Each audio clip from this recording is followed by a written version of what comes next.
okay with chapter 4, verse 24, if you take a woman captive, jihad, spoils of war, and she's married, and the Quran says she's lawful for you because by taking her captive, you dissolve the marriage, and you can have sex with her. You're okay with that? 4 verse 24, and I'm going to give you the Sahih Hadith. It has a historical background. I'm going not to give you the historical background. The background was the Muslims went to war at Autas, it's Sahih, and they took beautiful captive women in a ghazwa, an expedition sent by Muhammad, and these women, their husbands were alive. They didn't want to touch them, and Allah said, you can touch them. Just make sure they're not pregnant. I'm going to give you the historical context, but let's first read it. 424. Wedded women, meaning married women, you cannot touch, save except what your right hand's own. So if there's a married woman, you can't touch her except those that your right hands possess. Now let me get you the hadith for this historical context. Friend, can you read it for us? You want to read, or you want me to read it for you? He's reading it already and he's shocked. You want me to read it for you? By your action, I can tell you that because you bear the image of the true God, and it's not a face, it's bothering you, which is good. There's hope for you. So let me read it. Abu Sayyid al-Khudri said, the apostle of Allah sent a military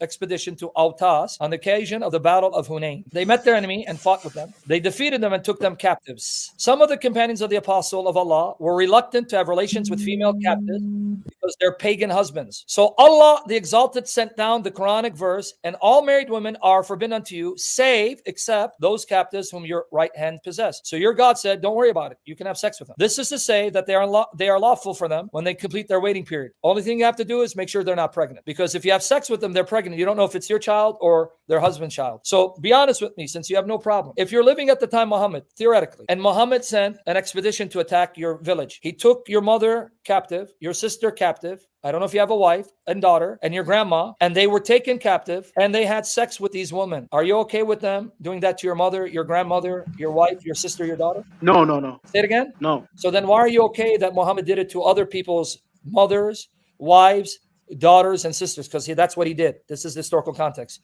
So why are you okay that he did it to other people's women when you're not okay if he did it to your women? Well, that's like, that happened at a different time in a different context. It's not this is like, not been abrogated. Be careful. This is Quran. It's not mansukh. It's not abrogated. This is why when Muslims attack today in jihad, they still take captives and rape them. Tell me where the Quran says this is no longer applicable if you're in jihad. Well, fear Allah, because you're going to answer to Allah for every mistake you make. That's a tough question. I can't answer. I'm not a scholar. I can't answer. It's a tough question. Good. Even your scholars can't answer it because they'll tell you, yes, you can.